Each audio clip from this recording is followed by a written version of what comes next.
Thanks everyone for attending this deep dive. This summer we have had Eric Vo working on a project. Historically, Arkouda has had its own Parquet module that is responsible for reading and writing Parquet files. Recently, we have created a second Parquet module that is a standalone module in Mason for some work being done with Oak Ridge to read and write Parquet there. Eric's project this summer has been to try to unify these into a single Parquet module that would live in Mason, so that anybody in the community could benefit from Parquet and so that it had sufficient features to do what Arkouda needed. And in today's deep dive, Eric's going to be telling us about his work this summer. And yeah, we're looking forward to it. Eric, take it away. Thanks. All right, sounds good. Thank you so much for the introduction, Brad. Hello, everyone. My name is Eric. If you haven't met me already, I'm a rising fourth year at UC Berkeley, and for the past 3 months, I've been an intern here at HPE. Fun fact, today is actually my last day, so I'm a little bit sad that it's going to be my last day today, but I'm also excited to share what I've been working on for the past few weeks. And so, like Brad said, my project has been focused on moving Arkouda's Parquet functionality and moving it to its standalone Mason module. All right, so just a little bit of background. If you've never heard of Parquet file format before, it's basically a compressed file format to store data. Is sort of like with row and column format, similar to like a CSV, except the data format is compressed. And so historically, like Brad mentioned, Arkouda has had its Parquet functionality within its own bespoke implementation, specifically through a file called parquetmessage.chapel, which contains all of the functionality for Parquet read and write functionality. And so you can see a snippet of it over here. It basically just has a bunch of processes to write things such as columns or write columns of strings or columns of lists. And so the goal is to have Arkouda to use the standalone Mason package. And you can see a snippet of that on the right.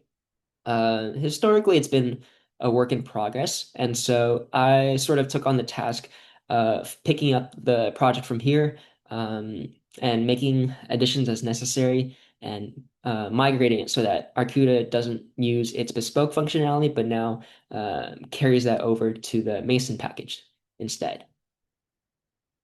And so before I talk about the migration into the Mason package, one of the main concerns about the migration is how we actually get the Mason package into Arkouda in the first place.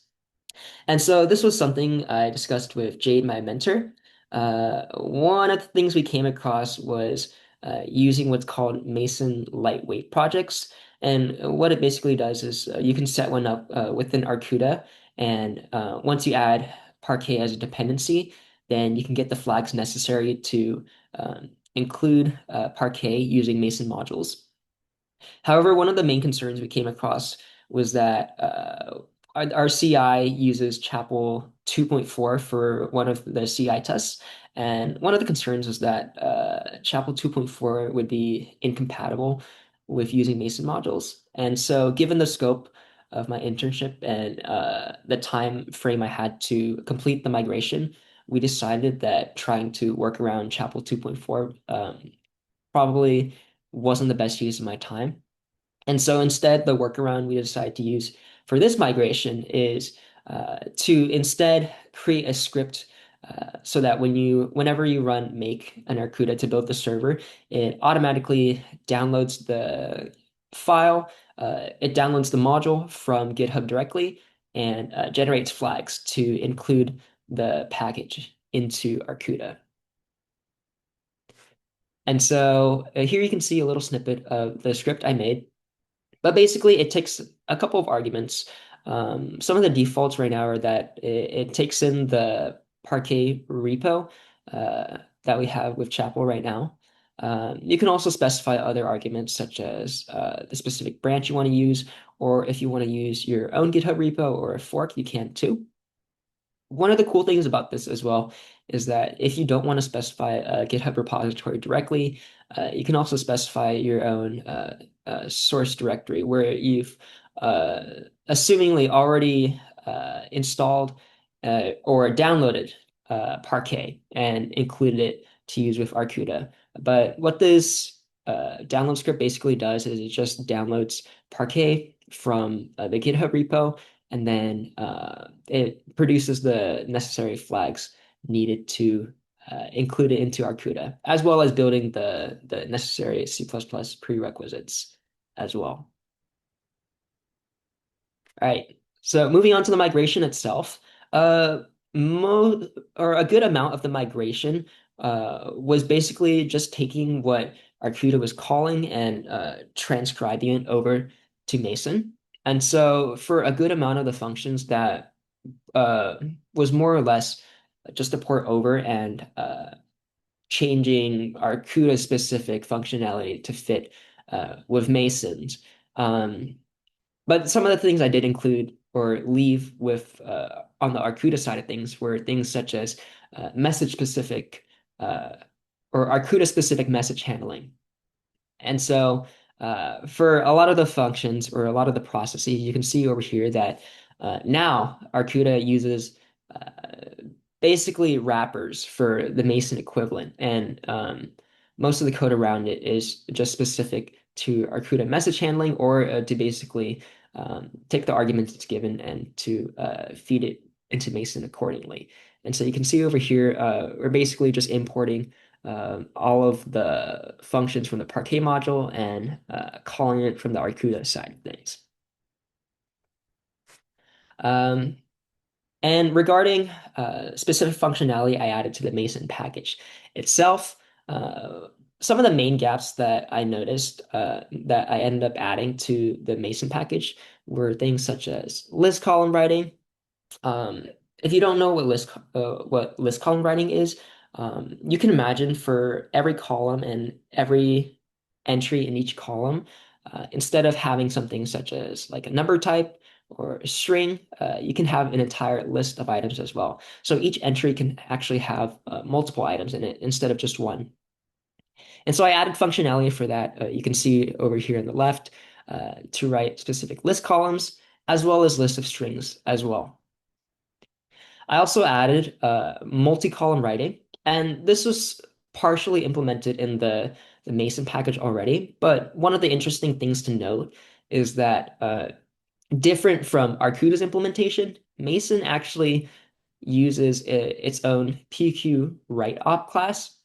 And what this class basically does is it lets you register columns that you want to write to Parquet.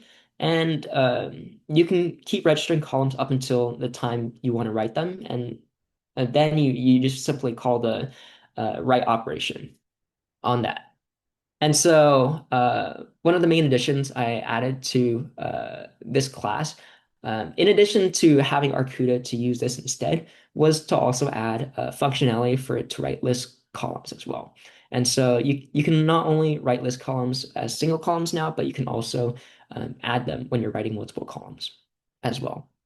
And another thing I added as well, I noticed that with Parquet's Mason package, you could read one column at a time, but you couldn't exactly read all columns at once. And so I ported this over from Arkouda.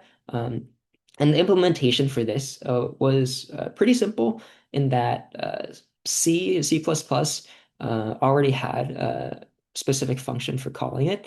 And so it was just a matter of taking the arguments and feeding it in there. And in addition, I also added appropriate tests to also test the new functionality I added, such as the list column writing and the multi-column writing as well. And so once I did this port, I ran the CI test, and eventually I was able to get the Parquet and Arcuda CI test to pass.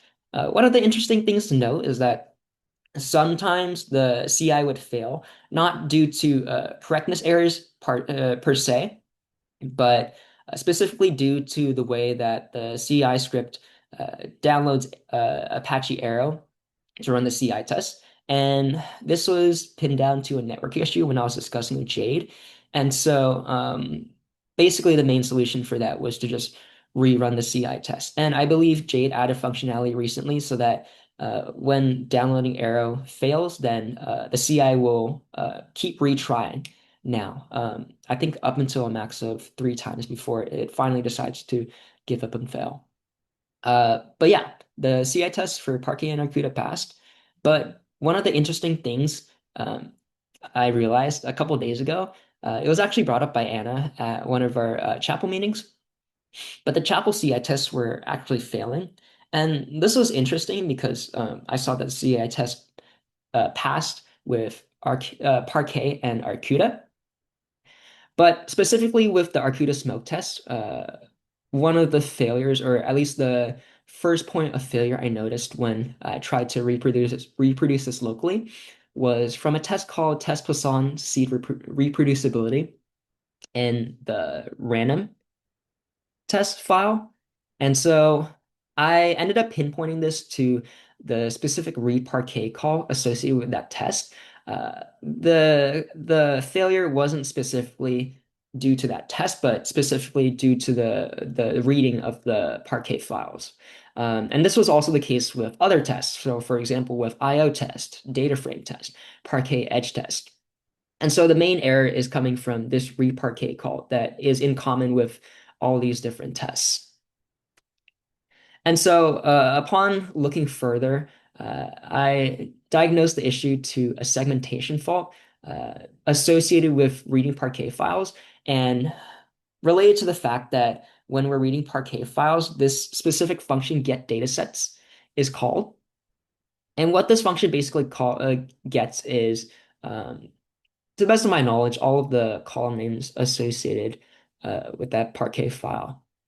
And so the issue is basically with the original code on the left over here, you can see that when we get the result from calling the specific C++ function, that we call create adopting buffer on the result. And what this is when get dataset names on the C++ side of things returns, it returns a pointer to allocated memory from C. And create adopting buffer essentially takes ownership of this buffer and has Chapel uh, take charge of that buffer with its own allocator. In this specific case, in the failing case, JE malloc. And so the way this allocator stores metadata is a little bit different to the way that C stores it. And so as a result of this, once the allocated memory is eventually freed, then we start writing into portions of memory that are unknown and that we essentially shouldn't be writing to, which is essentially causing segmentation errors. One of the things that's interesting about this is by writing to memory we're not supposed to, it doesn't necessarily cause errors right away. But later on down the line, once we start uh, calling lines of code that might access the part of memory that we need or start reading from that, then it causes issues. One of the things I noticed is when I was reading single files, it wasn't essentially causing issues, maybe because the function was returning earlier before it had the chance to come across issues with those memory violations. But with multiple files, then the issue became more clear.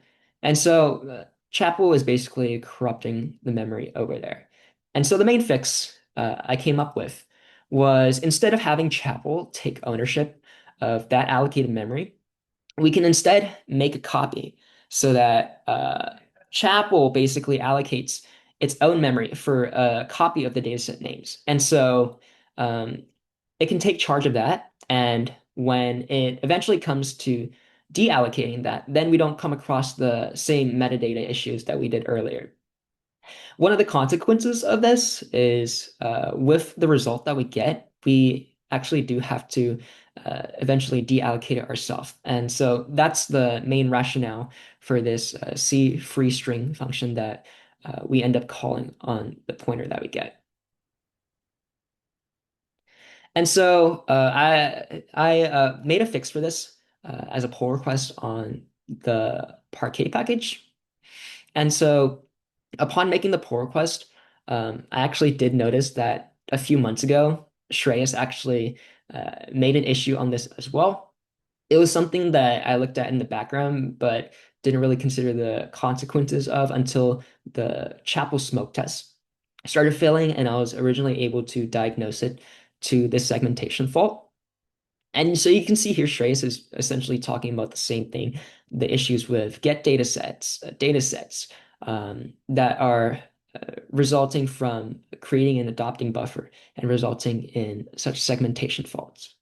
One of the interesting things to note is that he also mentions get R type, but I wasn't actually able to reproduce a segmentation fault from there. And it does seem like that specific function isn't allocating memory. And so it could just be a consequent result of calling get datasets or calling datasets. And later on down the line, once we start breaching other code, then the result of that memory violation might be more clear. But like Shreyas was saying as well, it's essentially due to this create adopting buffer call, uh, which is resulting in segmentation errors. And so I ended up fixing that issue. All right, and then just as other miscellaneous points of interest, one of the things I noticed when I was talking with Jade and doing our code review over the migration was that there was this variable called where null chapel, which looked like it was essentially just pointing out what data uh, with the specific columns was null or not null. And I did notice that when we were reading multiple columns with Parquet, we were treating this where null chapel, uh, where we were treating this where null chapel parameter as a single pointer, when in reality it should have been a double pointer. You can see on the left on the Arkouda side of things that we're essentially constructing an array of pointers that we then pass on into the chapel end, and so it should be read as a double pointer. And so you can see the fix I did on the right where instead of passing the same where null chapel single pointer for each column, I essentially take the new double pointer and break it down into one single pointer for each column. And what's interesting to note is that the reason test didn't fail in the past due to this is because we actually never used the result of this where null chapel array. We write to it, but we never read from it. And so this seems like something that could be removed in the future. But I made these changes for consistency's sake at this point. Oh. Yeah, and so that's essentially a recap of my work for the past few months. I just want to say a huge thank you to everyone on the Chapel team and on the advanced programming team. Dealing with my antics, dealing with bugs and code reviews, you all have made my experience at HPE such a great time, and I've honestly learned so much.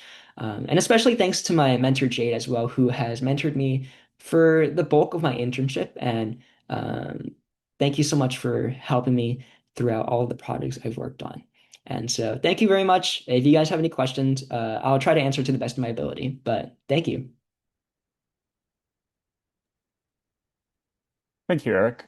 Yeah, does anyone have any questions for Eric? And we'll kind of do this in two rounds. We'll do one round of questions with recording on, and then we'll turn off the recording in case anybody wants to ask anything that they don't want preserved, basically. So any kind of, recorded questions at this point?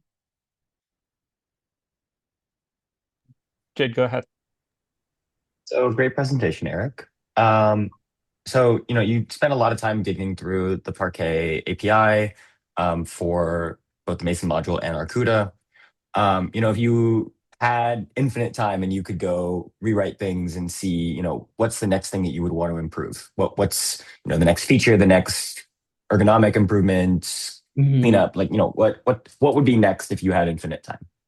Yeah, so I guess if I had a couple more months, one of the main things I did notice, especially even before I made the migration, is that the Parquet functionality takes up a lot of lines. Like I think I remember on the Arcuda side of things, before we even migrated it over, the functionality was around 2,000, 3,000 lines.